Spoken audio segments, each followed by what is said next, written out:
దేవుని వాక్యము చదువుకుందాం. రోమీయులకు రాసిన పత్రిక 8వ అధ్యాయము 28వ వచనం.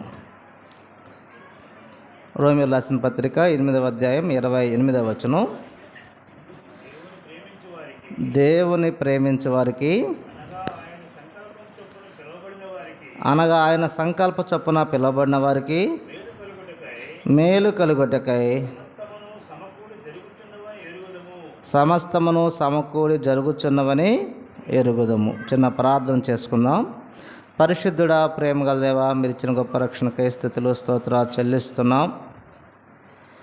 నిష్ప్రయోజకము ప్రభువా, అయా నీ సన్నిధానంలో మేము ఉండుటకు నిలుచుటకు యోగ్యత లేని వారిమి. కేవలం మీ కృప చొప్పున, మీరు ఇచ్చిన గొప్ప రక్షణ చొప్పున, మీరు యొక్క కలువరిశిలో బలియాగం ద్వారా మీరు కాచే రక్తం చొప్పున అయా మీ పాపాలు కడగబడి రక్షించబడి నీ సన్నిధానంలో నిలబడుటకు మాకు ఇచ్చిన అవకాశం స్తోత్రాలు. నిష్ప్రయోజన దాసుని సిరుచాటు మరుగు చేయండి. చదువుకున్న పరిశుద్ధ గ్రంథ లేఖలను వివరించుటకు నా జ్ఞానము నా శక్తి చాలదు. మీ సహాయం దయచేయండి. నన్ను మీరు సిలువచాటు మరుగు చేసి మీరే ఆత్మరూపంలో మా మధ్య ఉంటూ మాతోటి మీరే మాట్లాడమని కృప చూపమని యేసు ప్రభువారి యొక్క పరిశుద్ధ నామంలో ప్రార్థిస్తున్నాం తండ్రి, ఆమెన్. దేవునికి స్తోత్రములు. చేరి వచ్చిన ప్రియులకు ప్రభునామన ప్రేమపూర్వక వందనాలు తెలియపరుస్తున్నాం. చదువుకున్న దేవుని వాక్యాన్ని మనం గమనించినప్పుడు రోమీయులకు రాసిన పత్రిక 8వ అధ్యాయము 28వ వచనంలో దేవుని ప్రేమించే వారికి, ఎవరికంట?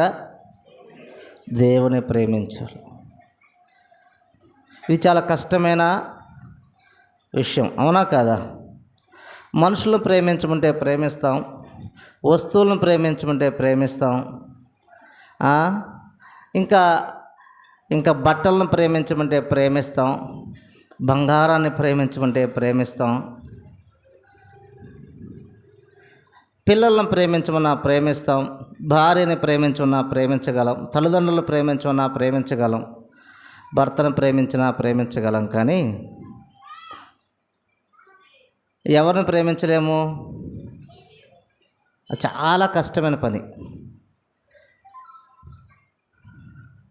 పిల్లలు తల్లిదండ్రులు వృద్ధులయ్యి పిల్లలు హైదరాబాద్లోనో బెంగళూరులోనో విదేశాల్లో చదువుకుంటాను ఉద్యోగం చేస్తున్నారు అనుకో, 2 రోజులు ఫోన్ చేయలేదు అనుకో, వీళ్ళు ఫోన్ చేస్తే వాళ్ళు ఫోన్ ఎత్తట్లా, వీళ్ళు పెద్దోళ్ళు ఫోన్ చేస్తుంటే వాళ్ళు ఎత్తట్లా ఫోను, తిరిగి సమాధానం చేయట్లా. వీళ్ళకి ఇంకెంత టెన్షన్ పడతారు. ఎందుకు చెప్పరే? ఒక్క మాట, ఏందది? ప్రేమ ఉంది బిడ్డల మీద. కాబట్టి ఇంకా అబ్బాయి ఫోన్ ఎత్తలేదేంది? అవును ప్రియులారా, భర్త ఫోన్ ఎత్తలేనుకో, ఒకరోజు అయింది, ఏదో ఉద్యోగ పని మీద వెళ్ళాడు, 2 రోజులు అయింది, 3 రోజులు అయింది, ఇంకా ఎంత టెన్షన్ పడిద్దో, ఎంతవరకు ఫోన్లు చేస్తారు, అవునా కాదా? ఎందుకు? ఆ భర్త మీద ఉన్న ప్రేమ. కాబట్టి మనం గమనిస్తే యోహాను సువార్త 3వ అధ్యాయం 16వ వచనంలో ఉంది, దేవుడు లోకమును ఎంతో అంటే దాని గురించి అసలుకి ఇట్స్ ఇన్ఫినిటీ లవ్ అంట. ఇన్ఫినిటీ అంటే అనంతమైనది. అది మ్యాథమెటిక్స్లో ఇన్ఫినిటీ ఉంటుంది. 1 2 3 4 సో రాస్తే లాస్ట్లో ఇన్ఫినిటీ అని రాస్తారు. అంటే ఎన్ని కోట్లు, ఎన్ని లక్షలు, ఎన్ని వేల కోట్లు, ఎన్ని కోట్లు అంటే దానికన్నా ఇంకా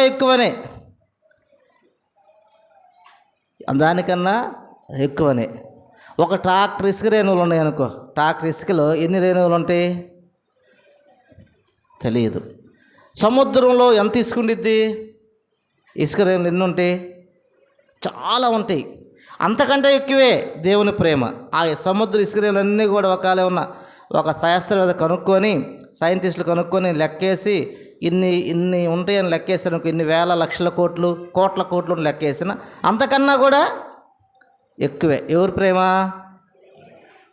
ఆయనేమో అంత ప్రేమిస్తుంటే మనమేమో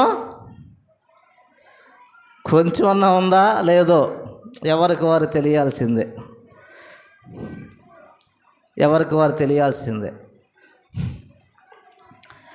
ఎవరన్నా ప్రేమలో ఉన్నప్పుడు, టీనేజ్లో ప్రేమలు ఉంటాయి కదా, టీనేజ్ ప్రేమల్లో ఉన్నప్పుడు పాపం ఒకప్పుడు వాట్సాప్లు మెసేజ్లు లేవులే, ఇప్పుడు ఉన్నాయి కదా టెక్నాలజీ. ఇంకా ట్విట్టర్ అని, ఇంకా మెయిల్స్ అని, ఏంటి అన్నీ, ఇంకా డిఫరెంట్ సోషల్ మీడియాస్ ఉన్నాయి. ఒక మెసేజ్ పెడతాడు వాట్సాప్ ద్వారా, పెడితే రిప్లై లేదనుకో ఏమన్నా ఫేస్బుక్ పోయి పెడతాడు. ఈడు పెట్టే మెసేజ్ అంటే తిన్నావా అని, అంతే. ఏవి విన్నాళ్ళు ఆమె తినకుండా ఉందా, అంతే కదా, తిన్నావా లేదని పెడతాడు. ఆమె తిందో లేదు ఈ టెన్షన్, ఈడు తిండేడా. సరే ఫేస్బుక్లో రిప్లై లేదని జీమెయిల్కో ఇంకేమన్నా మెయిల్కి పంపిస్తాడు. అది కూడా రిప్లై అయిపోతే ఇంకా ఇన్స్టాగ్రామ్ అంట, ఇన్స్టాగ్రామ్కి దాంట్లో పెడతారంట. ఇట్లా ఇంకా డిఫరెంట్. ప్రియులారా, ఎందుకయ్యా అంటే పాపం వాళ్ళ అమ్మ ఉండిద్ది, మా అన్నం తిన్నావా అని పేడవాడు ఈ దౌర్భాగ్యుడు. వాళ్ళ అమ్మని అడగడు, వాళ్ళ నాన్నని అడగడు, కానీ మెసేజ్లు ఎందుకు? కారణం ఒకటే, ప్రేమ. అది మంచిదో చెడు తర్వాత కానీ ప్రేమే. ఏముంది అబ్బాయి నీకు ప్రేమ అంటారు, ఏముంది అమ్మ నీకంటే ప్రేమ అంటే. ప్రియులారా, మనిషి ప్రేమిస్తున్నారు. ఆమె ఎవరో తెలియదు, ఇతను ఎవరో తెలియదు, వారి మధ్య ప్రేమ ఉంది. ప్రేమ తప్పు కాదంటలేను, కానీ ఈ లోకంలో రకరకాల ప్రేమలు ఉన్నాయి. ఆ ప్రేమల గురించి నేను చెప్పట్లేదు, కానీ స్వచ్ఛమైన ప్రేమ, నిస్వార్థమైన ప్రేమ, పవిత్రమైన ప్రేమ, పరిశుద్ధమైన ప్రేమ, మేలు చేసే ప్రేమ, ఆదరించే ప్రేమ, ఆశ్రయించే ప్రేమ, అన్ని పరిస్థితులకు చాలిన ప్రేమ ఏదైనా ఉంది అంటే ఎవరిది? దేవుని ప్రేమ ఒక్కటే. తల్లిదండ్రుల ప్రేమ కొంతకాలం ఉండిద్ది. మా నాన్న ప్రేమ ఉంది, ఎప్పుడు దాకా ఉందో 2011 దాకా ఉంది మా నాన్న ప్రేమ. 2011లో మా నాన్న ప్రేమ ఆగిపోయింది, ఎందుకంటే మా నాన్న చనిపోయాడు, లేడు మా నాన్న. తల్లిదండ్రుల ప్రేమ ఆగిద్ది, ఏదో ఒక సంవత్సరంలో ఆగిద్ది.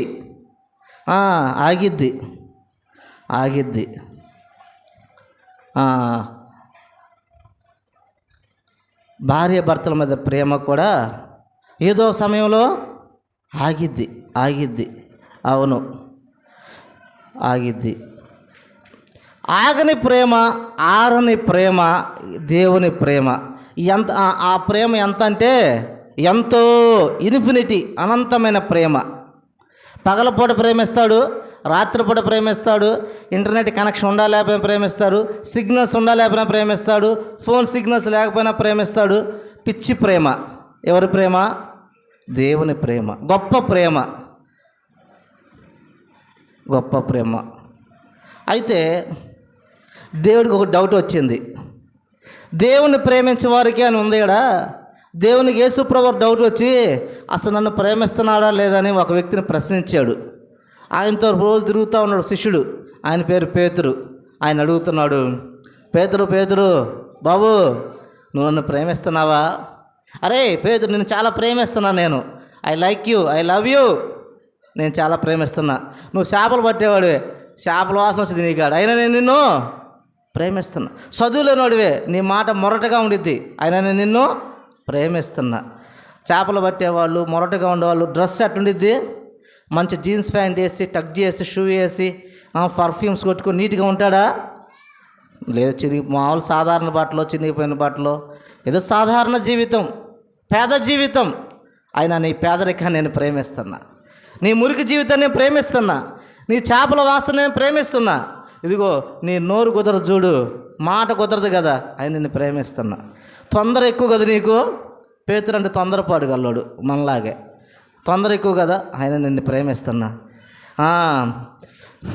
నువ్వు ఇంటికి పోయినా సరైన ఇల్లు ఉండదు నీకు, సరైన చైర్స్ ఉండయా, సరైన ఏమి ఉండవు, అయినా నిన్ను ప్రేమిస్తున్నా.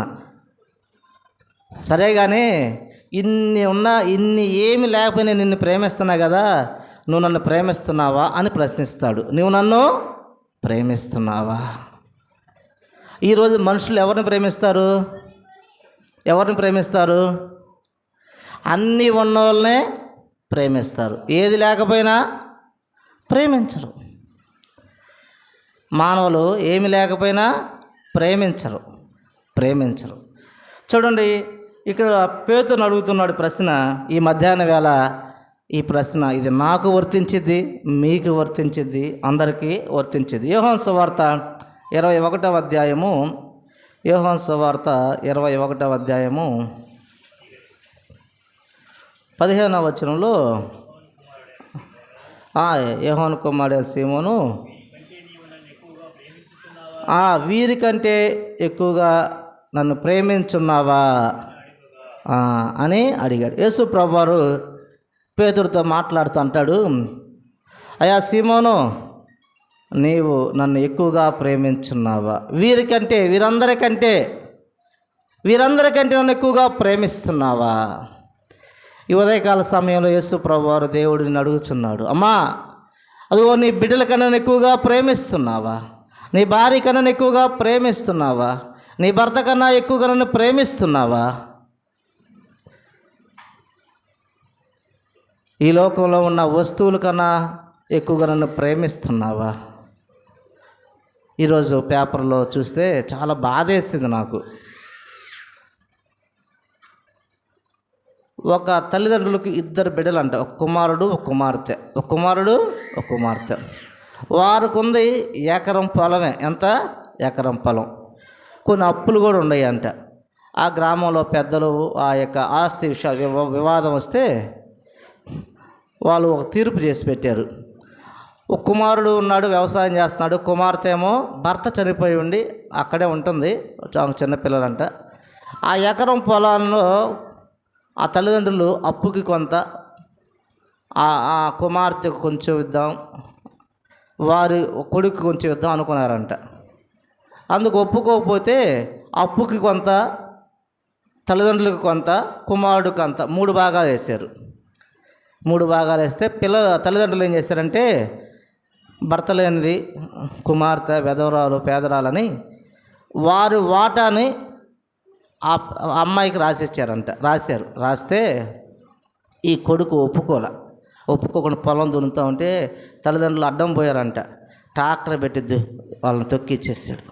వాళ్ళు భయంతో పక్కనున్న జొన్న తోటలో పరిగెత్తంట, జొన్న ఉన్న పొలంలో పరిగెత్తే, అయినా సరే ఆ పొలంలో ఒక ట్రాక్టర్ వేసుకొని వచ్చి ఆ ట్రాక్టర్ తోటి తల్లిదండ్రులు గుద్దేసి చంపేశాడు. అంటే ఇతనికి ఎవరి మీద ప్రేమ ఎక్కువగా ఉంది? 30 సెంట్ల స్థలం మీద ప్రేమ ఉంది. తల్లిదండ్రుల మీద కన్నా కూడా ఎవరి మీద ఉంది? పొలం. 30 సెంట్ల పొలం మీద ఉంది. వారి వయసు కూడా పెద్దగా ఎక్కువ కనపడలా. నేను పేపర్లో ఫొటోస్ కూడా వేశారు. అనగా మనుషులకి ఎవరి మీద ప్రేమ ఉందంటే ఆస్తి మీద ప్రేమ ఉంది, ధనం మీద ప్రేమ ఉంది. ఎంతగా అంటే ఎవడని చూడు, వీరికంటే ఎక్కువగా నన్ను ప్రేమిస్తున్నావు అన్నాడు కదా. ఆస్తి కంటే ఎక్కువగా ఎవరిని ప్రేమిస్తున్నా? తల్లిదండ్రుల కంటే ఎక్కువ ఎవరిని ప్రేమిస్తున్నాడు? అతను ఆస్తిని ప్రేమిస్తున్నాడు. అందుకే యేసు ప్రభువారు కంపారిజన్ చేశాడు, పోలిక చేశాడు. వీరికంటే ఎక్కువగా నన్ను ప్రేమిస్తున్నావా? అవును, ప్రేమలు తగ్గిపోయినాయి. ప్రేమలు లేని కాలంలో, లోకములో మనము నివసిస్తున్నాం. కపటమైన కాలంలో మనం నివసిస్తున్నాం. అందుకే యేసు ప్రభువు అంటున్నాడు, వీరికంటే నీవు నన్ను ఎక్కువగా ప్రేమించున్నావా? ఈ మధ్యాహ్న వేళ దేవుడు నిన్ను మనల్ని ప్రశ్నిస్తున్నాడు. ఈ ప్రశ్న మనందరికీ వర్తించిద్ది. వీటన్నిటికంటే ఆస్తుల కన్నా, తల్లిదండ్రుల కన్నా, బంధుమిత్రుల కన్నా, భార్యాబిడ్డల కన్నా, బంగారం కన్నా, డబ్బు కన్నా, వీటన్నిటికన్నా ఎక్కువగా నీవు నన్ను ప్రేమిస్తున్నావా అని దేవుడు అడిగితే మన సమాధానం ఏం చెబుతాం? ఎస్ అని చెప్పగలమా? పైకి ఎస్ అని చెప్పడం కాదు. ఇప్పుడంతా పై ప్రేమలా కాదు. ఆయన సమస్తమును ఎరిగినవాడు, మానవుని ఆంతర్యం ఎరిగినవాడు. పైన మనము స్మైల్ ఇచ్చి పైన ప్రేమలు చూపిస్తూ ఉంటాం కదా. ఆ పై ప్రేమ, లోపల ప్రేమ అనేది ఎవరు తెలుసు? దేవుడు. ఎందుకని సమస్తమును ఎరిగినవాడు, మానవుని ఆంతర్యము ఎరిగినవాడు, ఆయనకి మరుగైంది ఏది లేదు. ఈ మధ్యాహ్నం సమయంలో దేవుడు మనల్ని ప్రశ్నిస్తున్నాడు. అయితే పేతురు అంటున్నాడు, చూడండి, మొదటిసారి అడిగాడు, రెండోసారి అడుగుతున్నాడు 16వ వచనంలో, సీమోను నన్ను ప్రేమించున్నావా? మూడోసారి అడుగుతున్నాడు 17వ వచనంలో, నన్ను ప్రేమించున్నావా? అవును, ఈ మధ్యాహ్నం వేళ దేవుడు అడుగుతున్నాడు. ఆనాడు పేతురును 3 సార్లు అడిగిన దేవుడు ఈ మధ్యాహ్నం వేళ మనతో కూడా అడుగుతున్నాడు. 3 సార్లు, నన్ను ప్రేమిస్తున్నావా? నన్ను ప్రేమిస్తున్నావా? నన్ను ప్రేమిస్తున్నావా? నేను నిన్ను ఎంతగానో ప్రేమిస్తున్నాను. ఎంతగా ప్రేమిస్తున్నానంటే, ఓ పిచ్చి ప్రేమ నాది. నా ప్రాణం కన్నా ఎక్కువగా ప్రేమిస్తున్నాను. ఇదిగో నా గౌరవం కన్నా ఎక్కువగా ప్రేమిస్తున్నాను. ఆయన ముఖాన్ని ఉమ్మి వేసినప్పుడంట ఆయనకు కోపం రాదా? ఆయనకి రోషం రాదా? ఆయన ఫీల్ అవ్వడా? ఆయనకి హృదయం లేదా? ఆయనకి మనసు లేదా?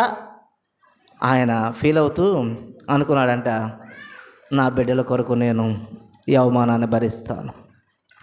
నా బిడ్డల కొరకు నేను ఈ అవమానాన్ని భరిస్తాను. అవును, నాకు తెలిసిన ఒక సహోదరి ఉంది. ఆమె భర్త నిర్లక్ష్యం చేశాడు. ఆమె బిడ్డల కొరకు ఆమె చెయ్యని కష్టం లేదు, అన్ని కష్టం చేసింది. అమ్మ, చదువుకుందానివి ఇంత కష్టపడుతున్నావు ఏంటంటే, అయ్యా నా బిడ్డల కొరకు అయ్యా ఈ అవమానాన్ని భరిస్తాను. మనుషులు దూషిస్తున్నా, ఎగతాళి చేస్తున్నా, హేళన చేస్తున్నా కూడా ఆ బిడ్డల కొరకు ఆ తల్లి చదువుకుందే, ఘనంగా బతికిందే, చక్కగా ఉండే మనిషే, కానీ అన్ని కష్టాలు పనులు చేసింది. ఎందుకోసమంటే అవమానాలు, ఆ శ్రమ, ఆ బాధ, నింద భరించింది నా బిడ్డల కొరకయ్యా అని ఆ తల్లి చెప్పిన సమాధానంగా ఉంది. అలాగనే యేసు ప్రభు చెబుతున్నాడు, అయ్యా నీకు రోషం లేదా, నీకు బాధ లేదా నేను అడిగితే ఏం చెబుతున్నాడు? నా బిడ్డల కొరకు నేను అవమానాన్ని భరిస్తున్నాను. వారి మీద నాకు ప్రేమ ఉంది. వారి మీద ఉన్న నా ప్రేమ కొరకు ఈ అవమానాన్ని, ఈ నిందను, ఈ శ్రమను, ఈ బాధను, ఈ అన్యాయపు తీర్పును నేను భరిస్తున్నాను. నాకు ప్రేమ ఉంది. అయ్యా దెబ్బలు కొడతాను, నీకు నొప్పి పుట్టట్లేదంటే, నొప్పి ఉంది, కానీ నా బిడ్డల కొరకు, ఈ మానవుల కొరకు, ఈ ప్రజల కొరకు నేను భరిస్తున్నాను. ఒక స్త్రీ, గర్భిణీ స్త్రీ డెలివరీ టైంలో భరించలేని బాధలు భరిస్తుండేది. వాళ్ళకి హాస్పిటల్ ట్రీట్మెంట్లో కూడా రకరకాల మెడిసిన్స్ అని, ఇంజెక్షన్స్ అని అనేకం ఇస్తారు. ఎందుకు? అమ్మా కడుపులో బిడ్డ క్షేమం కొరకు. అంటే ఇష్టం లేకపోయినా, కష్టమైనా, తినబుద్ధి కాకపోయినా ఇలా అన్ని పరిస్థితులు భరిస్తూ ఉండేది. ఎందుకు? బిడ్డ కొరకు. డెలివరీ టైంలో కూడా చాలా బాధలు, సెలైన్లు, ఇంజెక్షన్లు, ఇంకా ఒక్కోసారి అవసరమైతే కత్తితోటి ఆపరేషన్లు. అవునా కాదా? రక్తం పోతుంది, ఎన్ని భరిస్తుంది. ఎందుకమ్మా ఎన్ని భరిస్తావంటే, నా బిడ్డ కొరకు అనే తల్లి సమాధానం చెప్పింది. ప్రియులారా, దేవుడికి కూడా, యేసు ప్రభు వారు కూడా ఎన్నో అవమానాలను భరించాడు. ఎందుకోసం అంటే, నా కొరకు, నీ కొరకు, మన కొరకు, ఆయన మన మీద ఉన్న ప్రేమ కొరకు ఆయన భరించాడు అని అంటున్నాడు. నేను మిమ్మల్ని ఎంతగానో ప్రేమించాను, నా ప్రాణం కన్నా ఎక్కువగా ప్రేమించాను, కానీ మీరు నన్ను ప్రేమిస్తున్నాడా? పేతురులను ప్రేమిస్తున్నావా? సహోదరులను ప్రేమిస్తున్నావా? కుమారులను ప్రేమిస్తున్నావా? కుమార్తెలను ప్రేమిస్తున్నావా అని ఈ మధ్యాహ్నం వేళ ప్రశ్నిస్తున్నాడు. మన జవాబు ఏమిటో చూడండి. పేతురు మాత్రం జవాబు ఇచ్చాడు. చూడండి, 17వ వచనం చివరిలో, ప్రభువా నీవు సమస్తం ఎరిగిన వాడువు, నేను ప్రేమించున్నాను నీవే ఎరుగుదువని ఆయనతో చెప్పాను. అయ్యా నువ్వు సమస్తాన్ని ఎరిగిన వాడువయ్యా, నేను ప్రేమిస్తాను ఎరుగు అయ్యా, నువ్వు తెలుస్తుందా, నీకు తెలుసు అయ్యా అని పేతురుకు దేవుని మీద, క్రీస్తు మీద ప్రేమ ఉన్నది. మనకు ప్రేమ ఉన్నదా లేదో మరి మనము పరీక్షించుకోవాలి. అంతగా ప్రేమించే దేవుడు మనం ప్రేమించలేకపోతున్నాము. అంతగా ప్రేమించే తల్లిదండ్రులు మనం ప్రేమించలేకపోతున్నాము. అంతగా ప్రేమించే భార్యనో భర్తను మనం ప్రేమించలేకపోతున్నాము. అంతగా ప్రేమించే మనల్ని మనం ప్రేమించలేకపోతున్నాము. ఎంత బలహీనులమో మనము, ఎంత బుద్ధిహీనులమో మానవులు మనము అని ఈ మధ్యాహ్నం వేళ మనకు ప్రశ్న మనకు అనిపిస్తుంది. ప్రేమించే వారికి ఈ ప్రశ్న వర్తించదు, కానీ దేవుని ప్రేమించడంలో వెనకబడిన వారికి ఈ ప్రశ్న వర్తించింది. ప్రియులారా, కాబట్టి చూడండి, దేవుడు సమస్తము ఎరిగినవాడు. పేతురు నేను నిన్ను ప్రేమిస్తున్నాను అన్నాడు. అవును, ఆయన వలలు పేతురు దేవుణ్ణి ప్రేమిస్తున్నాడు అంటానికి పేతురు తన వలలను తన వలలను విడిచిపెట్టాడు. అంత మాత్రమే కాదు ప్రియులారా, పేతురు దేవుణ్ణి ప్రేమిస్తున్నాడు. దేవుని సువార్తను ప్రకటించాడు. తన వృత్తిని విడిచిపెట్టాడు. తన యొక్క జీవనోపాధిని విడిచిపెట్టాడు. దేవుని ప్రేమిస్తూ ఉన్నాడు. ఆయన ఒకసారి దేవుని వాక్యాన్ని ప్రకటించినప్పుడు, ఆయన సువార్త ప్రకటించినప్పుడు, ప్రియులారా, మనం గమనించినప్పుడు 3,000 మంది, సుమారు 3,000 మంది మారు మనసు పొంది బాప్తీసం తీసుకున్నారు. ఎంతమంది? 3,000 మంది సుమారు. అది మనం అపోస్తల కార్యంలో చూడగలము. 2వ అధ్యాయంలో 41వ వచనంలో మనం గమనించగలం. ప్రియులారా, దేవుని ప్రేమించాడు, దేవుని వాక్యాన్ని ప్రేమించాడు, ఆయన దేవుని సువార్తను ప్రేమించాడు. దేవుని పని చేసినప్పుడు దేవుడు గొప్ప కార్యము జరిగించాడు ప్రియులారా. తర్వాత చూడండి, మనం గమనించినప్పుడు యోబు గ్రంథము 1వ అధ్యాయము 21వ వచనం చదువుకుందాం. యోబు గ్రంథము 1వ అధ్యాయము 21వ వచనం చదువుకున్నప్పుడు, యోబు గ్రంథం 1వ అధ్యాయం, నేను నా తల్లి గర్భంలో నుండి దిగంబరునై వచ్చి తిని, దిగంబరునే అక్కడ తిరిగి వెళ్ళేదను. యెహోవా ఇచ్చెను, యెహోవా తీసుకొని పోయెను, యెహోవా నామమునకు స్తుతి కలుగును గాక. ఎవరు చెప్తున్నారు? ఇది యోబు భక్తుడు చెప్తున్నాడు. ఎవరితో చెప్తున్నాడు? తనతో తానే చెప్పుకుంటున్నాడు. ఏ సందర్భంలో చెప్తున్నాడు?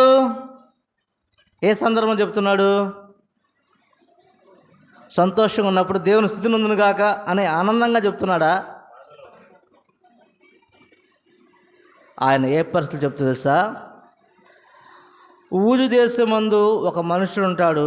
ఆ మనుషుడు, ఆయనకి 7,000 గొర్రెలంట, 3,000 ఒంటెలు, 10,000 జతల ఎడ్లు, 500 ఆడుగాడిదలు, బహు పనివారు ఉండి, ఆస్తి ఉండి, తూర్పు దిక్కు జిల్లందులో అతడే గొప్పవాడుగా ఉన్నాడంట. ఇంత ఆస్తి మొత్తం పోయింది. ఏమైంది? ఆస్తి మొత్తం ఊడ్చిపెట్టుకుపోయింది. ఈయనకి 7 కుమారులు, 3 కుమార్తెలు, మొత్తం ఎంతమంది? 10 మంది. 10 మంది పోయారు, చనిపోయారు. ఎన్ని రోజుల్లో? నెలకొకళ్ళు, సంవత్సరం ఒకళ్ళు కాదు, అప్పుడప్పుడు ఒకళ్ళు కాదు, ఒక్క రోజులోనే, ఒక్కసారే. ఒక్కరోజు ఉదయం ఒకళ్ళు, మధ్యాహ్నం ఒకళ్ళు కాదు, ఒక్కసారే 10 మంది చనిపోయారు. ఆస్తి అంతా పోయింది. ఆస్తి అంతా పోయింది, బిడ్డలు పోయారు. అప్పుడు అంటున్నాడు, ఏమంటున్నాడు? ఏం దేవుళ్ళే అన్నాడా? దేవుని మీద నిజంగా ప్రేమ ఉన్న వ్యక్తి ఎవరు? యోబు అంటున్నాడు. చూడండి, యెహోవా ఇచ్చెను, యెహోవా తీసుకొని పోయెను. నాకు ఇచ్చింది దేవుడే, తీసుకుని దేవుడే. యెహోవా నామమునకు స్తుతి కలుగును గాక. దేవుని మీద ప్రేమ ఉంటే నా మాట వచ్చేది. చాలామంది మనం చాలాసార్లు చనిపోయినప్పుడు వెళ్ళుంటాం, సందర్భానుసారం వెళ్ళినప్పుడు అప్పుడు ఎంత ఏడుస్తుంటారు. యవన ప్రాయంలో బిడ్డలు ఏమైనా యాక్సిడెంట్లో కానీ అనారోగ్యం చనిపోయినప్పుడు ఆ తల్లిదండ్రులు ఎలా ఏడుస్తుంటారు? మా బిడ్డే దొరికాడా, మా ఇల్లే దొరికిందా దేవుడా నీకని ఏడుస్తూ ఉంటారు. కానీ యోబు కూడా ఎలా ఏడవాలి? భయంకరంగా ఏడవాలి. ఇన్నాళ్ళు నేను ఒక వెలిగితే ఇప్పుడు నా బ్రతుకేమైంది? చీకటి అయింది. ఇన్నాళ్ళు ధనవంతుడికి గొప్పవాడుగా ఉంటే ఇప్పుడు భేదవాడిని అయిపోయానే. ఇంత 10 మంది కుమారులు, 7 కుమారులు, 3 కుమార్తెలు, 10 మంది సంతానం కలిగిన అంతమంది కలిగి ఉన్నాను. ఇప్పుడు ఎంతమంది? ఇప్పుడు 10 మందిలో ఒకటి తీసేస్తే ఎంతమంది? 0. ఇప్పుడు నా బిడ్డ ఎంతమంది? నాకు 0. తూర్పు దేశంలో ఎంత గొప్పవాడు, గొప్ప ఆస్తిపరుడు, తూర్పు దిక్కున జిల్లందరిలో ఆస్తులు గొప్ప. ఇప్పుడు అందరిలో ఆఖరివాడు 0. జీరో అంటున్నాడు. యెహోవా నామమునకు స్తుతి కలుగును గాక. ఇప్పుడు యోబు దేవుని ప్రేమిస్తున్నాడా, ప్రేమించట్లేదా? యోబు గ్రంథము 2వ అధ్యాయము 2వ అధ్యాయంలో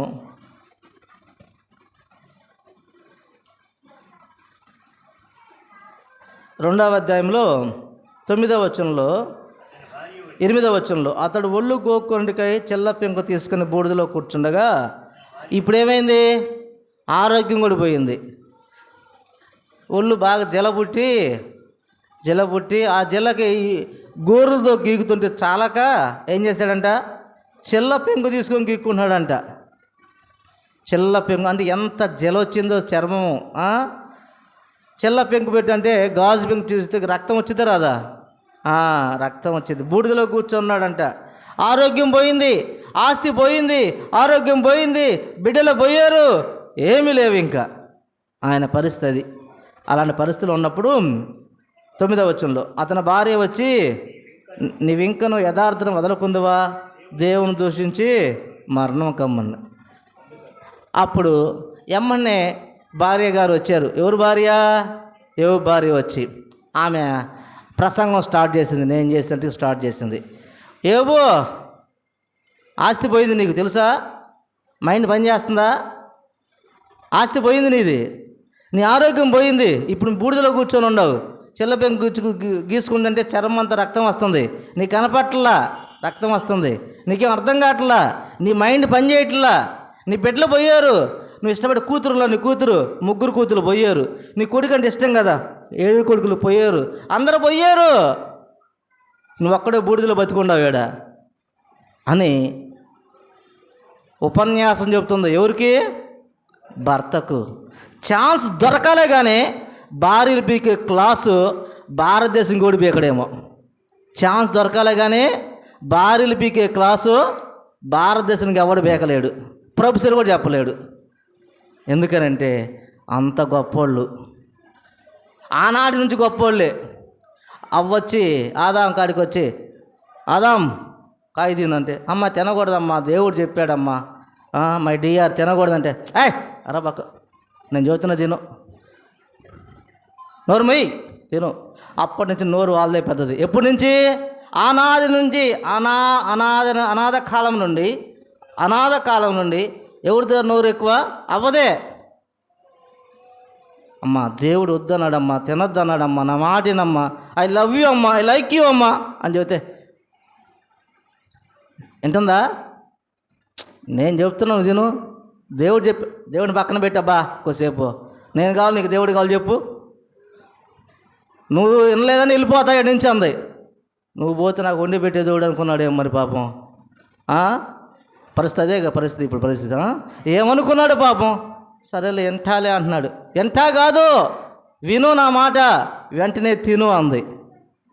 ఇక తిన్నాడు, ఇష్టం ఉండా లేకపోయినా తిన్నాడు. తర్వాత తిప్పలు వేరు. తర్వాత ఇక చెట్లలోకి వెళ్ళారు. ఇక మనకు తెలిసే విషయాలన్నీ. ప్రియులారా, ఇప్పుడు యోబు భార్య కూడా ప్లాన్ వేసింది. ఆనాడు అవ్వ గెలిచింది, ఇప్పుడు నేను గెలుస్తా. దొరికాడు, రెడ్ హ్యాండెడ్గా దొరికాడు. ఇప్పుడు మనకి ఇక మనం ఆడుకోవచ్చు అనుకుంది. క్లాసు బిగుతుంటే ఇంకా యథార్థం విడవ్వా, దేవుని దూషించు, దేవుని విడిచిపెట్టి అనలా, దేవుణ్ణి దూషించు. దేవుని దూషించాలంటే ఏం రావాలి హృదయంలో? దేవుని ప్రేమ ఉండాలా, ద్వేషం ఉండాలా? ద్వేషం ఉండాలి. అంటే దేవుని ప్రేమ వెళ్ళిపోవాలి, దేవుడి మీద ద్వేషం రావాలి. దేవుడి మీద ద్వేషం రావాలని ఈమె ప్రేరేపిస్తుంది. దేవుని దూషించాలని ఈమె ప్రోత్సహిస్తుంది. ఎవరు? భార్య అంటే తన జీవితంలో సగం భార్య. చాలా ముఖ్యమైన వ్యక్తి. పక్కింటి వాళ్ళు ఎదురింటి వాళ్ళు అనుకుంటే పెద్ద లెక్క చేసే అవసరం లేదు. భార్య చాలా ముఖ్యమైన వ్యక్తి. అలాంటి ముఖ్యమైన వ్యక్తి చెబుతుంది. ఇప్పుడు యోబు ఏం చేయాలి? ఆలోచించాలి. నిజమే కదా ఏం చెప్పేది? ఆస్తి పోయింది, ఆరోగ్యం పోయింది, బిడ్డలు పోయారు, శరీరం కూడా జలబుడితే చిల్లబెం గీక్కుంటున్నాను అని ఆలోచించాలి కదా. ఆలోచించాడు లేదా యోబు? ఆలోచిస్తాడా లేదా? ఆలోచించాడు. ఆలోచించి ఒక ఆన్సర్ చెప్పాడు. చూడండి ఏ ఆన్సర్ అది. అందుకతడు మూర్ఖురాలు మాట్లాడట్లు మాట్లాడుచున్నావు.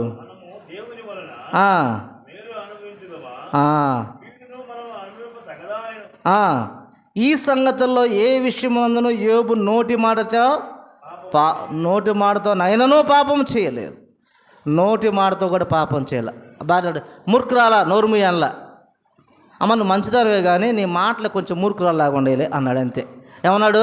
నువ్వు మంచిదానివే కానీ నీ మాటలు కొంచెం మూర్ఖురాలాగా ఉండేవి అమ్మా, నువ్వు మూర్ఖురాలు కాదులే కానీ నీ మాటలు అట్లా ఉండేలే అని మనం అట్లా అని భార్యతో చెప్తూ, దేవుని వలన మేలు అనుభవించదుమా, కీడును మనము అనుభవింపలేమా అని అన్నాడు. అన్నట్టు తన నోటి మాట ద్వారా కూడా ఏం చేయలేదు, పాపం చేయలేదు. భార్యని దూషించలా, దేవుని దూషించలా, పాపము చేయలేదు. ఇప్పుడు యోబులో ఏముంది? ప్రేమ ఉంది. ఏముంది? ఎవరి మీద? దేవుని మీద ప్రేమ ఉంది. దేవుని ప్రేమ ఎప్పుడు ఉండిద్ది? దేవుడు నిజమైన వాడు, శక్తిమంతుడు, సృష్టికర్త, సర్వోన్నతుడు, అన్నీ ఇచ్చినవాడు, అన్నీ ఇచ్చేవాడు, అన్నీ ఇవ్వగలిగినవాడు, అన్నీ ఆయన చేయగలిగిన వాడని యోబు నమ్మాడు, విశ్వసించాడు. కాబట్టి ఇలాంటి ప్రతికూల పరిస్థితులు కూడా ఎవరి మీద విశ్వాసం ఉంది? దేవుని మీద విశ్వాసం ఉంది. ఎవరి మీద ప్రేమ ఉంది? దేవుని మీద ప్రేమ ఉంది. ఎవరికి? యోబు భక్తుడికి. మనకు కూడా శ్రమ వస్తే బైబిల్ తీసి పక్కన పడి ప్రార్థన, ఇంకేం ప్రార్థనలే. ఇంకా టెన్షన్ ఎక్కువైందనుకో రిలాక్స్ కోసం, రిలీఫ్ కొరకు ఇంకేమన్నా కొంతమంది అలవాట్లకు కూడా బానిసలు అవుతారు. ఆ టెన్షన్ తట్టుకోలేక, ఆ సమస్య తట్టుకోలేక ఎందుకు తాగుతున్నాం మందు అని ఒక అతన్ని అడిగితే, మీకు తెలియదండి నా బాధలు, నా టెన్షన్స్, నా అప్పులు, నా సమస్యలు, అవన్నీ తట్టుకోలేక కొంత రిలాక్స్ కోసం నేను తాగుతా, కానీ నిజంగా నేను తాగుబోతున్నాను కాదండి అన్నాడు ఒక అతను. కాబట్టి ప్రియులారా, దేవుడు విడిచిపెట్టాడు, తన ఆరోగ్యాన్ని విడిచిపెట్టి చెడు అలవాట్లకు బానిసయ్యే మానవులుగా ఈరోజు అనేక మంది ఉన్నారు. కాబట్టి గమనిస్తే యోబు ఏం చేస్తున్నాడు? ఒకే మాట, యోబు ఏం చేస్తున్నాడు? దేవుణ్ణి ప్రేమిస్తున్నాడు. చూడండి, యోబు గ్రంథం మనం గమనించినప్పుడు చివరి అధ్యాయం 42వ అధ్యాయము 12వ వచనంలో గమనించినప్పుడు, యెహోవా యోబును మొదట ఆశ్రయించిన దానికంటే మరి అధికంగా ఆశీర్వదించెను. అతనికి 14,000 గొర్రెలు, 6,000 ఒంటెలు, 1000 జతల ఎడ్లను, 1000 ఆడుగాడిదలను కలిగను. మరి అతనికి 7 కుమారులు, 3 కుమార్తెలను కలిగరి. ఇక్కడ మనం గమనిస్తే ప్రియులారా, యోబుని దేవుడు రెట్టింపు ఆశీర్వాదం ఇచ్చాడు. ఏ ఆశీర్వాదం ఇచ్చాడు? మొదటి ఆశీర్వాదం కంటే మరి అధికంగా ఆశ్రయించాడు.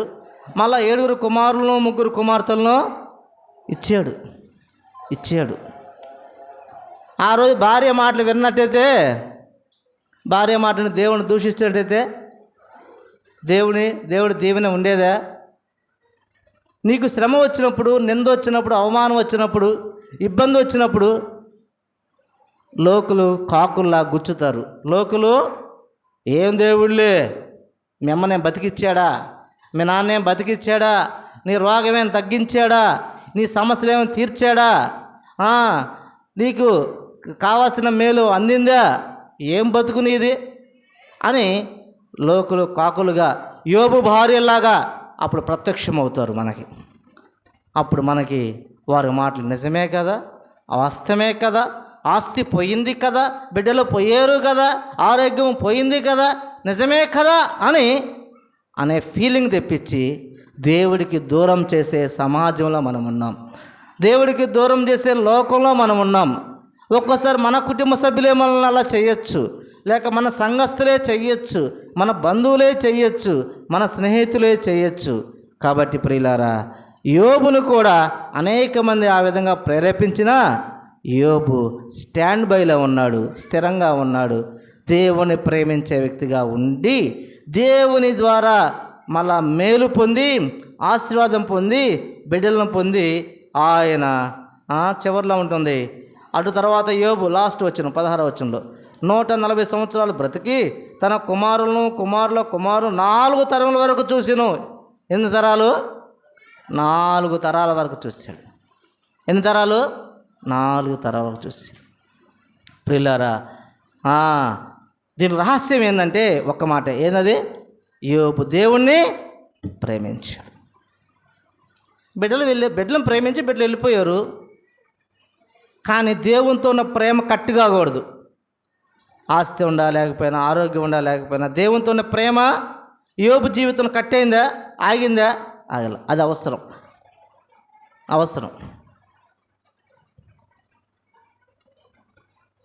యోబు జీవితంలో, సర్వస్వాన్ని కోల్పోయిన యోబు జీవితంలో యోబు దేవుని ప్రేమిస్తున్నాడు కాబట్టి దేవుడు కూడా యోబు ప్రేమించకపోయినా దేవుని ప్రేమ, పిచ్చి ప్రేమ, ప్రేమిస్తానే ఉంటాడు. ఆయనకి అదే పని. ఆయనకు ఒక పనే ఉంది. ఏ పని? ప్రేమించే పనే. ప్రేమిస్తానే ఉంటాడు. యోబు దేవుడు సర్వస్వాన్ని కోల్పోయిన యోబు జీవితంలో సమస్తాన్ని సమకూర్చి ఆయనను ఆశీర్వదించాడు దేవుడు. మనం చదువుకున్న వాక్యం కూడా అదే కదా? అదేనా? దేవుని ప్రేమించే వారికి, అనగా ఆయన సంకల్ప చొప్పున పిలువబడిన వారికి మేలు కలుగుడికై సమస్తమును సమకూడి జరిగించుచున్నవని ఎరుగుదము. సమస్తాన్ని సమకూర్చాడు. బిడ్డలను సమకూర్చాడు. కుమారులను, కుమార్తెలను, ఆస్తిని సమకూర్చాడు. లేదా 4 తరాల వరకు చూశాడు.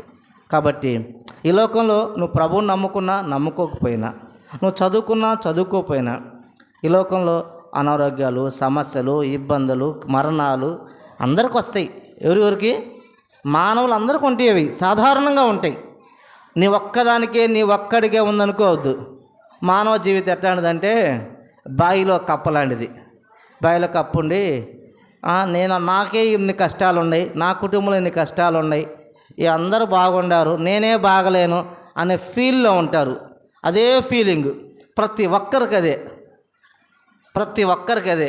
ఆస్తి ఉండోడికి అదే, కారు ఉండోడికి అదే, సైకిల్ ఉండోడికి అదే, ఏమి లేనోడికి అదే. ఏం ఫీలింగు? నా ఒక్కడికే బాధలు, నా బ్రతికే ఎట్టుంది, నా కుటుంబమే ఎట్టుంది, నా పిల్లలే ఎట్టుండారు అని మదన పడుతూనే ఉంటాం. ప్రియులారా, కానీ ఎన్ని పరిస్థితులు ఉన్నా కూడా యోబు దేవుణ్ణి విడిచిపెట్టలేదు. దేవుని ప్రేమ నుంచి దూరం కాలేదు.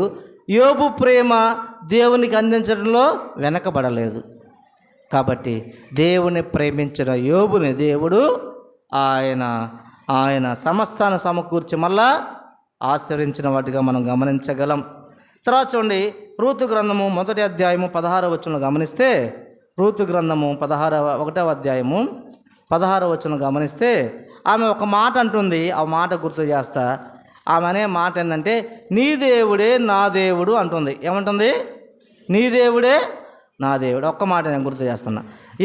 రూతు గ్రంథము 1వ అధ్యాయం 16వ వచనంలో చివరి మాట, నీ దేవుడే నా దేవుడు. యోబు ఎవరిని ప్రేమిస్తుంది? ఇశ్రాయేలు దేవుని ప్రేమిస్తుంది. ఆ మాట అనగలిగిందంటే ఏంది? ఆయన మీద ఏముంది? ఆమెకి ప్రేమ ఉంది. రూతుది ఏ దేశము? మోయాబు దేశము, పరాయి దేశము. ఈ దేశానికి వచ్చింది. భర్తను కోల్పోయింది, మామను కోల్పోయింది, మరిదిని కోల్పోయింది, వెధవరాలు, ఒంటరిరాలు, పరాయి దేశంలో ఉంది, పేదరాలు, నిస్సహాయ స్థితిలో ఉంది. అప్పుడు నిర్ణయం తీసుకుంది. ఏ నిర్ణయం? ఇశ్రాయేలు దేవుడు నిజమైన దేవుడని గుర్తించింది, నమ్మింది, విశ్వసించింది. ఏమంటుంది? నీ దేవుడే అదే. రూతు చెప్పేంత స్ట్రాంగ్గా నయోమి కూడా చెప్పలేకపోతుంది. నయోమి దేవుని గురించి కొన్ని మాటలు నెగిటివ్గా అందా లేదా నయోమి దేవుడి గురించి ఏమంది నెగిటివ్గా? నేను సర్వశక్తుడు నన్ను దుఃఖపరిచాడు, నన్ను విడిచిపెట్టాడు, నేను ఇంతమంది మధురంగా తీయగా ఉండేదాన్ని, నా చేతి బ్రతుకు చేశాడు, ఏం దేవుడో ఏమోలే అని దేవుడి మీద ఆయాసపడింది, ఆవేదన చెందింది, దేవుడిని విమర్శించింది. కానీ రూతు దేవుణ్ణి ఏం చేసింది? నీ దేవుడే నా దేవుడని దేవుడి పట్ల ఒక కమిట్మెంట్ కలిగి ఉంది. దేవుణ్ణి ప్రేమించింది. ఆ కమిట్మెంట్ ఎప్పుడు వచ్చింది? ఏముంటే వచ్చింది?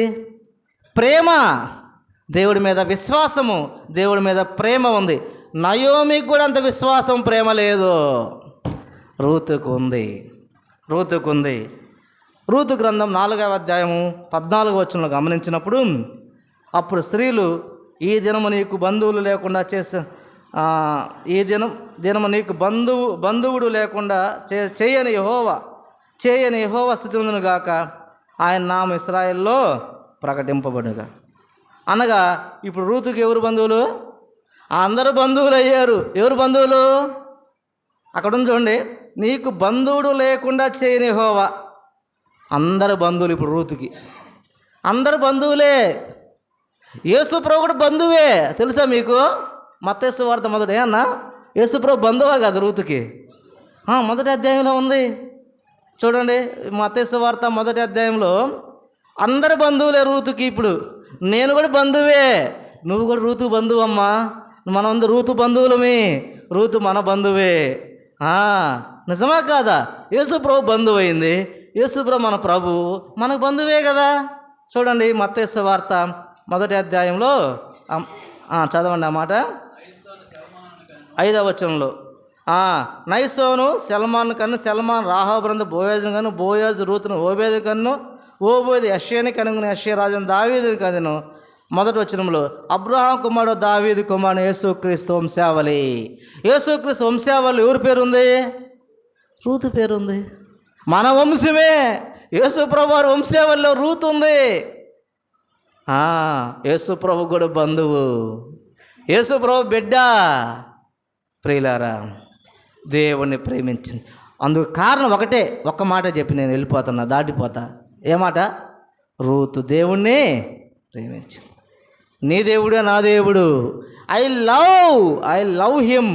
ఆయన నిజమైన దేవుడు, ఆయన రాజు, నా దేవుడు. ఆయన నా దేవుడు. నా భర్త లేడు, నా మామ లేడు, నా మరిది లేడు, నా ముసలి అత్త ఉంది, ఆమె దేవుడి విశ్వాసం లేదు.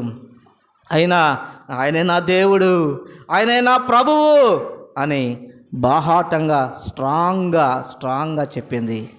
అప్పుడు దేవుడు ఏం చేశాడు? నన్ను ప్రేమించిన బిడ్డను నేను విడిచిపెట్టనని అందరికీ రూతును బంధువు చేశాడు. అసలు రూతుకి ఆ దేశం సంబంధం ఉందా? పరాయి దేశం. అసలు ఆ కులం కాదు, ఆ మతం కాదు, ఆ రంగు కాదు, ఆ పుటక కాదు, ఏది కాదు. ఇప్పుడు అందరూ బంధువులే.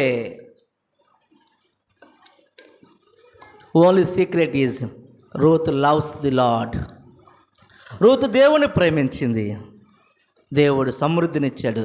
విధవరాలు పరాయి దేశంలో ఉన్నది, పరాయి దేశ విదేశీరాలు, విధవరాలు, అన్యురాలు, పేదరాలు, దిక్కులేనిరాలు. అలాంటి రూతు జీవితంలో దేవుడు దీవించాడు, సమస్తమును సమకూర్చాడు, ఆదరించాడు, ఆశీర్వదించాడు. కారణం ఒక్కటే, ఆమె దేవుణ్ణి ప్రేమించింది. ఆమె దేవుణ్ణి ప్రేమించింది. ఆమె దేవుణ్ణి ప్రేమించింది. ఆమె దేవుణ్ణి ప్రేమించింది. యోబు జీవితం అంత అయిపోయింది, యోబు లైఫ్ అయిపోయింది. అందరు అనుకున్నారు, అనుకున్నారు లేదా? వాళ్ళ దేశస్తుల బంధువులు, ఏబు అయిపోయాడబ్బా, ఏంది ఇంకా ఆడిని పలకరించేది మనము, పిలుస్తున్న పలకట్ల ఎవరు, ఎందుకు అయిపోయింది, చాప్టర్ క్లోజ్, రేపో మాపో పోతాడు, ఏడకి శ్మశానానికి వెళ్తాడు అని అందరూ చెప్పుకున్నారు. తర్వాత దేవుడు సమస్తాన్ని సమకూర్చాడు, ఆదరించాడు, యోబుని ఆశీర్వదించాడు.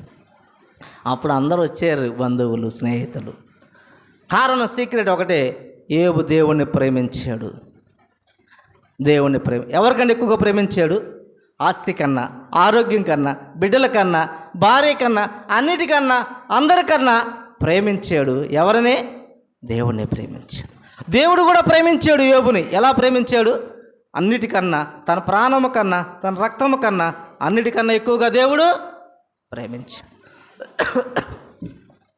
యోబు జీవితం టర్నింగ్ పాయింట్ అయిందంటే యోబు దేవుణ్ణి ప్రేమించాడు. రూతు జీవితం టర్నింగ్ పాయింట్ అయిందంటే ఏదోలే పరిగెరుకుని తింటుందిలే, ఆ అడుగుబడి కింద పడ్డాయి, ఆ పరిగెరుకుని తినేదిలే ఆ రూతు అనుకున్నారు కొంతమంది. ఆ ఎదవరాలు నయోమి ఉండలా, వాళ్ళ కోడలు ఏం కూడా ఎదవరాలేలే, ఏదో ఏరుకొని తింటుందిలే, ఏందో ఏంటి మిగిలిపోయినటువంటి అడుగు పొడుగు ఏరుకొని తింటుందిలే. మనం తొక్కుంటే తిరుగుకుంటే పోతుంటాం కదా, వెనక పడ్డలా ఆ ఏరుకొని తింటుందిలే, ఆ గింజలు ఏందో అన్న బ్రతుకు అన్నారు అందరూ. కానీ దేవుడు రూతు జీవితాన్ని టర్నింగ్ పాయింట్ ఆయన తిప్పివేసాడు, ఆదరించాడు, సమస్తాన్ని సమకూర్చి ఆశ్రయించాడు. Only one secret, she loves Lord a lot. దేవుని ఎక్కువగా ప్రేమించింది. ప్రియులారా, ఎస్తేరు గ్రంథము 2వ అధ్యాయము 7వ వచనం చూస్తే, ఎస్తేరుకి అక్కడ 7వ అధ్యాయంలో ఉండింది, ఎస్తేరు యొక్క తల్లిదండ్రులు మరణించని ఉంది. ఇప్పుడు ఎస్తేరుకి ఎవరు లేరు? తల్లిదండ్రులు లేరు. ఇప్పుడు తల్లిని బిడ్డ. ఆమె పినతండ్రి అయిన మొర్దెకై ఆమెను కుమార్తెగా స్వీకరించడం ఉంది అక్కడ. వాళ్ళ పినతండ్రి, వాళ్ళ బాబాయి మొర్దెకై ఆమెని కుమార్తెగా స్వీకరించాడు. ఇప్పుడు అయినా అమ్మ ప్రేమ ఇవ్వగలడా? నాన్న ప్రేమ ఇవ్వగలడా? ఏదో ఆకలితో అన్నం పెడతాడు, ఏదో చెయ్యేసి నమురుతాడు, ప్రేమ చూపిస్తాడు. కానీ తల్లిలాగా ప్రేమించలేడు, తండ్రిలాగా ప్రేమించలేడు, ఆ లోటు తీర్చలేడు. అనాథ బిడ్డ, తల్లిదండ్రులు లేని బిడ్డ ఎస్తేరు జీవితం. ఏడుస్తూ ఒక్కదే కూర్చొని మా అమ్మ ఉంటే బాగుండే, మా నాన్న ఉంటే బాగుండే, ఏడ్చుకుంటూ ఉంటే పరిస్థితి. అవునా కాదా? అవును. హాస్టల్లో పిల్లల్ని చేర్చినప్పుడు కూడా ఆ పిల్లలు కూడా ఏడుస్తూ ఉంటారు తల్లిదండ్రుల కోసం. అవును, నేను కొంతమంది చూసా. అలాంటి అనుభవాలు నాకు కూడా ఉండేలే, మీకు కూడా ఉంటాయిలే. తల్లిదండ్రులు దూరం అయినప్పుడు ఆ యొక్క చిన్నతనంలో ఏడుస్తాం. ఎస్తేరు ఎంత ఏడ్చి, వాళ్ళ అమ్మ రాట్లా, వాళ్ళ నాన్న రాట్లా, ఏడుస్తూ ఉంది. ఎవరు లేని బిడ్డగా ఉంది. అలాంటి పరిస్థితులు ఉన్న ఎస్తేరు జీవితాన్ని మొర్దెకై కుమార్తెగా స్వీకరించి దేవుని వాక్యం చెప్తూ దేవునిలో పెంచుతూ పెద్ద చేస్తూ ఉన్నాడు. ఆ తర్వాత ఆమెకు ఒక వివాహ వయసు వచ్చే సమయంలో ఆ దేశంలో ఒక చాటింపు వేశారు. రాజుగారికి ఆయన వివాహం చేసుకోవాలనుకుంటున్నాడు, ఆయనకు ఒక రాకుమార్తె కావాలని ప్రకటన చేసినప్పుడు అనేక మంది వచ్చినప్పుడు దేవుడు ఎస్తేరు పక్షాన ఉండి ఎస్తేరును ఆదరించి సమస్తాన్ని సమకూర్చి జరిగించి 127 దేశాలకు 127 సంస్థానాలకు రాజు అయినటువంటి అహష్వేరోషుకు భారీగా 127 దేశాలకు రాజు అయిన రాజుకి రాణి అయింది. ఎవరు చేశారు ఇది? వాళ్ళ అమ్మ చేసిందా? చేద్దామంటే వాళ్ళ అమ్మ లేదు పాపం. వాళ్ళ నాన్న చేశాడా? చేద్దామంటే వాళ్ళ నాన్న లేడు పాపం. వాళ్ళ బాబాయ్ చేశాడా? ఆయనకే లేదు, గేట్ కాడ ఉంటాడు వాచ్మెన్, ఆయనకే లేదు. ఆయన ఏం చేస్తాడు? దేవుడే సమకూర్చాడు. కారణం ఎస్తేరు దేవుణ్ణి ప్రేమించింది. మన 4వ అధ్యాయం ఇస్తే కానీ చూస్తుంది, నేను నశించెదను అంటుంది. నా జనుల కొరకు, నా దేవుని బిడ్డల కొరకు నేను నశించెదను. నేను నా కడుపు ఆకలి చంపుకుంటా, నేను ఉపవాసం ఉండి ప్రార్థిస్తాను అని ఉపవాస దినాన్ని ప్రకటించి ఉపవాసం ఉండి దేవుణ్ణి ప్రార్థించింది. దేవుడి మీద అచంచలమైన విశ్వాసం కలిగి ఉంది, దేవుణ్ణి ప్రేమిస్తూ ఉంది. వారి దేవుని బిడ్డలు మరణించకుండా తన ప్రాణాన్ని పణంగా పెట్టి రాజు దగ్గర పోయింది. కారణం దేవుని ప్రేమించింది, దేవుని బిడ్డలను ప్రేమించింది. ఎస్తేరును దేవుడు దీవించి సమస్తాన్ని సమకూర్చి దేవుడు దీవించిన వాడిగా ఉన్నాడు. Only secret, she loves lord. దేవుని వాక్యానుసారంగా దేవుని ప్రేమించేదిగా ఉంది, దీవించబడిందనే విషయాన్ని జ్ఞాపకం చేస్తున్నాం. చివరిగా ఒక వ్యక్తి గురించి చెప్పి నేను ముగిస్తాను. ఆదికాండము 41వ అధ్యాయము 41వ వచనంలో మనం గమనించినప్పుడు యోసేపు అనే వ్యక్తి కనిపిస్తాడు. యోసేపు తన సొంత అన్నల చేత అన్నల యొక్క అసూయకు గురవుతాడు. అసూయ నేడు అందరిలో ఉంది. ఇప్పుడు నడుస్తుంది ఏంది ట్రెండ్? ఇప్పుడు ట్రెండ్ ఏంది? ఒక ఆమె వచ్చి నా చీర బాగుందా అని అడిగింది. ఒక ఆమె వచ్చి ఒక చీర బాగుందా అని నన్ను కాదు అడిగింది, ఆ పక్కన ఆమెను అడిగింది. అడిగితే ఆమంది చాలా బాగుంది అని చెప్పింది. ఏమని చెప్పింది? చాలా బాగుంది అని చెప్పింది. పక్కకి వెళ్ళి చెబుతుంది, ఆ చీర ఎట్టుందో తెలుసా డాష్ అని చెప్పింది. ఎందుకు? చీర బాగుంది. ఆమెకి ఆ చీర మీద అసూయ, ఆ మనిషి మీద అసూయ ఉంది. ఈరోజు బంధువుల మధ్య ఏముంది? అసూయే, ప్రేమ కాదు. నువ్వు మంచి ఇల్లు కట్టుకున్నావు అనుకో, అసూయ పడేవాళ్ళు. నువ్వు మంచి చీర కట్టావనుకో, అసూయ పడేవాళ్ళు. అసూయ, అసూయ అది ఆనాటి నుంచే ఉంది. అదేనాటి నుంచి? ఆనాటి నుంచే ఉంది అసూయ. సొంత అన్నలు, సొంత తండ్రి బిడ్డలు మధ్య ఏముంది? అసూయ, అసూయ. అన్నలు, సొంత అన్నలు అసూయ చేత యోసేపును అన్నలు ఏం చేశారంటే అమ్మివేశారు, చంపాలని చూశారు, అమ్మివేశారు. యోసేపు కుటుంబానికి దూరం అయ్యాడు, పరాయి దేశానికి అమ్మబడ్డాడు, ఒంటరివాడిగా ఉన్నాడు, అన్యాయంగా అవమానించబడ్డాడు, చెరసాల్లో వేయబడ్డాడు. ఇనుప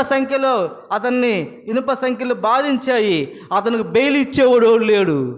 బెయిల్ ఇవ్వాలంటే మామూలుగా పంచాయతీలు అయితే పంచాయతీ ఒక లెటర్ తీసుకుని ఈయన ఆస్తి ఉండోడు ఇంటి పన్ను పెట్టి ఆస్తి వాల్యుయేషన్ కూడా విఆర్ఓ కార్డు వేయించుకొని అవన్నీ తీసుకెళ్ళి కోర్టులో ఇవ్వాలి. నేను ఈ వ్యక్తికి బెయిల్ ఇస్తాను, అతను ఒకటి తప్పించుకొని పోతే నేను పూచి నా ఆస్తిని మీరు జప్తు చేయొచ్చు, నా ఆస్తి పూచి అని చెప్తే అప్పుడు కోర్టు బెయిల్ ఇచ్చింది చాలా కండిషన్లు చూసి. అంత చేసే వ్యక్తి ఎవడున్నాడు యోసేపుకి? యోసేపు ఒంటరివాడు, అనాథ, పరాయి దేశంలో ఉన్నాడు, చెరసాల్లో ఉన్నాడు, ఇనప సంఖ్యలు బంధించి ఉన్నవి, విడిపించేవారు లేరు. ఆ ఇనుము అతన్ని బాధిస్తూ ఉంది. ఇంకా బెయిల్ ఇచ్చేవాళ్ళు ఉన్నారా? లేదు. వాళ్ళ నాన్న బతికే ఉన్నాడు, ఆయనకు తెలియదు మ్యాటర్. తెలిస్తే వచ్చేవాడేమో, ఆయనకు తెలియదు మ్యాటరు. ఏం జరిగిందో తెలియదు ఆయనకి. వాళ్ళ అమ్మ ఉంటే వచ్చేదే కానీ వాళ్ళ అమ్మ పాప చచ్చిపోయింది. లేదు, వాళ్ళ అమ్మ రాహేలు చనిపోయి ఉంది. వాళ్ళ నాన్న ముసలాయన, ఆయన తెలియదు పాపం. అన్నలు ఉండారు కానీ వారు ఏం పట్టించుకోవాలా, అసూయ చేత అమ్మివేశారు. ఇప్పుడు జైల్లో నుంచి విడిపించేవాడు ఎవ్వరూ లేని నిస్సహాయ స్థితిలో ఉన్నాడు. కానీ ఒక మాట ఉంటుంది అక్కడ, యోసేపుకు దేవుడు తోడుగా ఉండెను. ఐగుప్తు దేశంలో తోడుగా ఉన్నాడు, పోతీఫర్ ఇంట్లో దేవుడు తోడుగా ఉన్నాడు, చెరసాల్లో దేవుడు తోడుగా ఉన్నాడు. ఎందుకంటే యోసేపు ఏం చేస్తున్నాడు? దేవుణ్ణి ప్రేమిస్తున్నాడు. యోసేపు దేవుణ్ణి ప్రేమిస్తున్నాడు. యోసేపు దేవుణ్ణి ప్రేమిస్తున్నాడు. యోసేపు దేవుణ్ణి ప్రేమిస్తున్నాడు. దేవుడు యోసేపుని ప్రేమిస్తున్నాడు.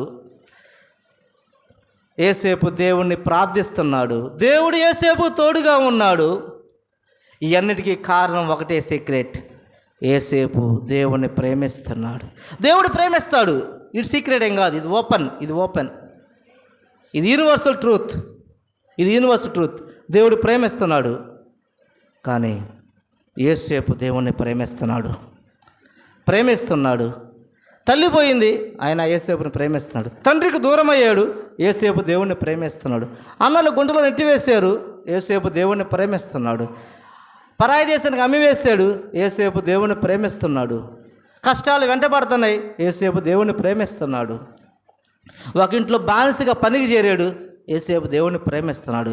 అన్యాయంగా వారు అవమానించి, నిందించి, దూషించి, కొట్టి, హింసించి చెరసాలకు వేశాడు, ఆయన యోసేపు దేవుణ్ణి ప్రేమిస్తున్నాడు. ఇనప సంఖ్యలు బాధిస్తున్నాయి, ఆయన యోసేపు దేవుణ్ణి ప్రేమిస్తున్నాడు. పరిస్థితులు అన్నీ దూరమైనాయి. తల్లికి దూరం అయ్యాడు, తండ్రికి దూరం అయ్యాడు, దేశానికి దూరం అయ్యాడు, ఊరికి దూరం అయ్యాడు, అందరికీ దూరం అయ్యాడు. ఒక్కరికి దూరం కాల. ఎవరికి? దేవునికి దూరం కాల. అన్ని ప్రేమలకు దూరం అయ్యాడు, ఒక్క ప్రేమకు దూరం కాల. ఏ ప్రేమ అది? దేవుని ప్రేమ. దేవుని ప్రేమిస్తున్నాడు. ఆదికాండం 41వ అధ్యాయము 41వ వచనం, 42, 43 వచనం చదువుకుంటే ఒక్క మాట ఉంటుంది. ఏ మాట అంటే అది, యోసేపును దేవుడు ఐగుప్తు దేశాన్ని మొత్తానికి ఏం చేశాడు?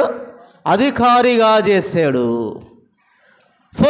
ఆ యొక్క ఫరో తర్వాత, రాజు తర్వాత అధికారిగా చేశాడు, అనగా ప్రధానమంత్రిగా చేశాడు అని చెప్పవచ్చు. దేశం మొత్తానికి అధికారి ఈయన. ఒక ఊరికి అధికారి కాదు, ఒక గ్రామానికి అధికారి కాదు, దేశాన్ని మొత్తానికి అధికారిగా చేశాడు. బెయిల్ వచ్చింది, బెయిల్ ఇచ్చేశారు. బెయిల్ కాదు, అసలు జైలు నుంచి విడుదల వచ్చేసింది. మళ్ళీ జైలుకి వెళ్ళే పని లేదు, మళ్ళీ కోర్టుకి వెళ్ళే పని లేదు, అన్నీ క్లియర్, ఆల్ క్లియర్. ఎవరు చేశారు? దేవుడే చేశాడు. ఆ దేశానికి అధికారం చేశాడు. ఎవరు చేశాడు? దేవుడే చేశాడు. పరాయి దేశములో బానిస బ్రతుకులో, చెరసాలలో, ఆ జైల్లో ఆ ఇనప సంఖ్యలతో మగ్గి అక్కడే చావాల్సిన బ్రతుకు. అలాంటి పరిస్థితి, నిస్సహాయ పరిస్థితి.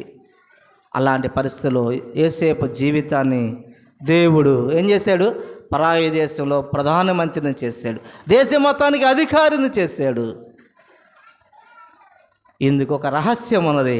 ఆ రహస్యం ఏంటంటే దేవుని ప్రేమించాడు. దేవుని ప్రేమించే వారికి సమస్తము సమకూడి జరిగించేవాడు దేవుడు. నా జీవితంలో, నీ జీవితంలో, మన జీవితాల్లో జరగడం లేదు.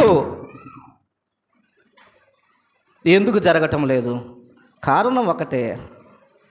మనం బంగారాన్ని ప్రేమిస్తున్నాం, మన ఇంటిని ప్రేమిస్తున్నాం, మన ఒంటిని ప్రేమిస్తున్నాం, మన బిడ్డలను ప్రేమిస్తున్నాం, మన మనుషులను ప్రేమిస్తున్నాం, మన హీరోలను ప్రేమిస్తున్నాం, మన హీరోయిన్లను ప్రేమిస్తున్నాం, మన క్రికెటర్లను ప్రేమిస్తున్నాం, మనం రాజకీయ నాయకులను ప్రేమిస్తున్నాం, మన కుల పెద్దలను ప్రేమిస్తున్నాం, మన మత పెద్దలను ప్రేమిస్తున్నాం. దేవుని తప్ప అందరిని ప్రేమిస్తున్నాం.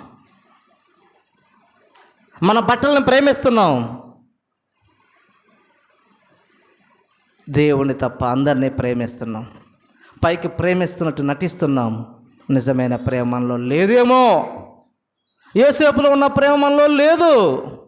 యోబులో ఉన్న ప్రేమ మనలో లేదు. రూతులో ఉన్న ప్రేమ మనలో లేదు.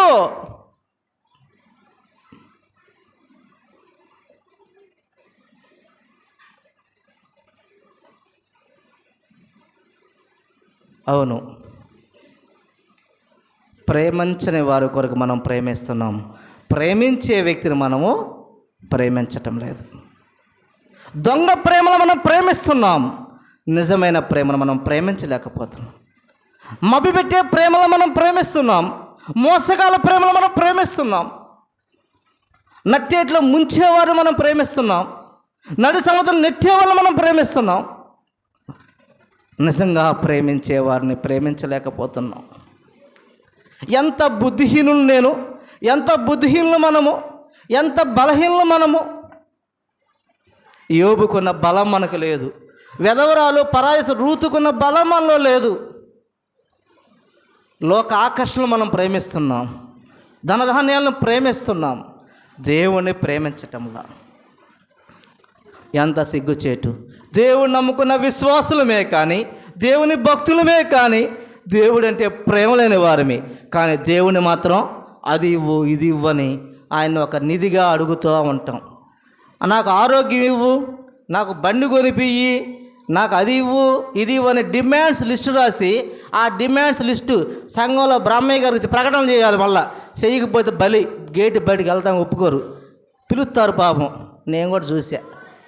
మా పేరు పలకలేదే, మా డిమాండ్ లిస్ట్ చదవలేదే నువ్వు. కానీ మనం దేవుణ్ణి ప్రేమించు. మన పేరు ప్రకటన చేయకపోతే ఫీల్ అవుతాం. నేను కూడా అంతే, నువ్వు కూడా అంతే. మన పేర్లు పలకాలి, మన ఊర్లు పలకాలి, కానీ మనం దేవుణ్ణి ప్రేమించం. దేవుడి నుంచి మాత్రం అన్నీ పొందాలి, మనము అన్నీ కావాలి, కానీ దేవుణ్ణి మాత్రం ప్రేమించం. దేవుణ్ణి ప్రేమించం. ప్రియులారా, దేవుణ్ణి ప్రేమించిన భక్తుల జీవితం బాగుపడింది. లాజరు జీవితంలో అతనికి ఏమీ లేకపోయినా అతను ఒక వ్యక్తిని ప్రేమిస్తూ ఉన్నాడు. ఎవరిని? దేవుణ్ణి ప్రేమిస్తూ ఉన్నాడు. దేవుణ్ణి ప్రేమిస్తున్నాడు. ధనవంతుడికి అన్నీ ఇచ్చిన వాడిని ధనవంతుడు దేవుణ్ణి ప్రేమించల. ధనవంతుడు దేవుని తప్ప అందరిని ప్రేమించాడు. ధనవంతుడు దేవుని తప్ప అందరిని ప్రేమించాడు. ఆస్తిని ప్రేమించాడు, ధనాన్ని బలాన్ని అన్నీ ప్రేమించాడు. దేవుడు మాత్రం ప్రేమించలా. కానీ లాజరు దేవుని మాత్రమే ప్రేమించాడు. దేవుని మాత్రమే ప్రేమించాడు. ఈ లోక ప్రేమలో మాయ. ఈ లోకంలో ఉన్నంతా కూడా ఒకప్పుడు నాశనం అయ్యేది. ఈ శరీరం ప్రేమిస్తున్నాం కదా, ఇది ఒకరోజు ఒకప్పుడు మట్టిలోకి వెళ్ళిపోయే శరీరమే. ఈ ఆస్తులు, అంతస్తులు, ఈ బిడ్డలు, ఈ యొక్క మంది, మార్బలం మొత్తము అశాశ్వతమైనవి. శాశ్వతమైన దేవుడు ఒక్కడే, ప్రేమించాల్సిన దేవుడిని ఒక్కడనే. ఆ దేవుడిని మనం ప్రేమించట్లా. ఎంత తెలివి తక్కువలు మనం, ఎంత బుద్ధిహీనులు మనము, ఎంత బలహీనులు మనము. ఒక మాట చదివి నేను ప్రార్థన చేస్తా. మార్కు సువార్త 12వ అధ్యాయం 30వ వచనం. నీవు నీ పూర్ణ హృదయంతోనూ, నీ పూర్ణ ఆత్మతోనూ, నీ పూర్ణ వివేకంతోనూ, నీ పూర్ణ బలముతోనూ నీ దేవుడైన ప్రభువును ప్రేమింపవలనది ప్రధానమైన ఆజ్ఞ.